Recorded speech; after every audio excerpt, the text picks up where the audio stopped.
नमस्कार, सोशल संवाद में आप सभी का स्वागत है। मैं आकाश पोद्दार। जैसा कि आपको पता है, कल लोकसभा चुनाव के रिजल्ट के साथ ही गांडी उपचुनाव का रिजल्ट भी सामने आया, जहां पर कल्पना सोरेन ने बाजी मार ली है। लेकिन अब सवाल यह उठ रहा है कि क्या कल्पना सोरेन मुख्यमंत्री बनेगी? चंपई सोरेन कुर्सी पर छोड़ेंगे?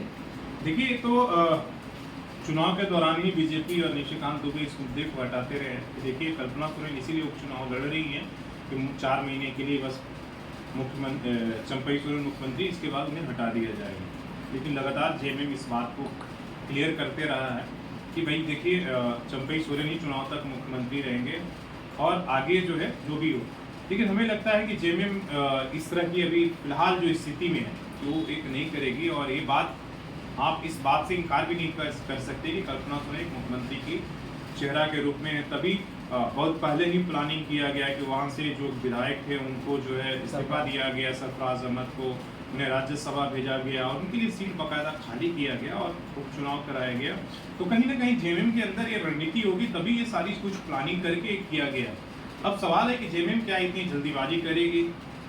और ये भी आप देखिए कि रिजल्ट से पहले जब मुख्यमंत्री चंपई सोरेन जाकर हेमंत सोरेन से 1 घंटा से 1.5 घंटे तक जेल के अंदर बैठक करते हैं, दोनों के अंदर क्या बातचीत हुई, किस बात पर सहमति हुई रिजल्ट आने से पहले, तो तमाम तरह की बातें हो रही है।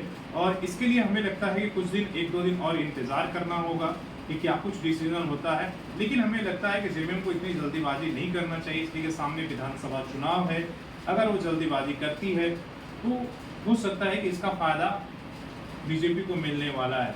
लेकिन इस बात से हम लोग इनकार नहीं कर सकते हैं, इसलिए कि मीडिया में लगातार चर्चा है और चुनाव के दौरान भी चर्चा है कि कल्पना सोरेन एक मुख्यमंत्री के चेहरा के रूप में है और जिस तरीके से उन्हें स्टार प्रचारक के रूप में प्रचार किया है। मुख्यमंत्री पीछे थे, आपने देखा कि मुख्यमंत्री केवल कोल्हान तक सीमित थे, लेकिन कल्पना सोरेन आपको झारखंड की हर सीट पर, गठबंधन की हर सीटों पर प्रचार कर रही थी, एक दिन में 4-5 जनसभाएं कर रही थी। तो कल्पना सोरेन का कद तो बड़ा हो गया है और ये अभी जो है केवल झारखंड में, झारखंड के बाहर भी आपने देखा है कि उनको जिस तरीके से उन्होंने अपना ये किया है, तो आप इस बात से इनकार नहीं कर सकते हैं। और कांडे में भी ये कहकर प्रचार किया गया है कि आप विधायक नहीं बल्कि आप मुख्यमंत्री को वोट दे रहे हैं।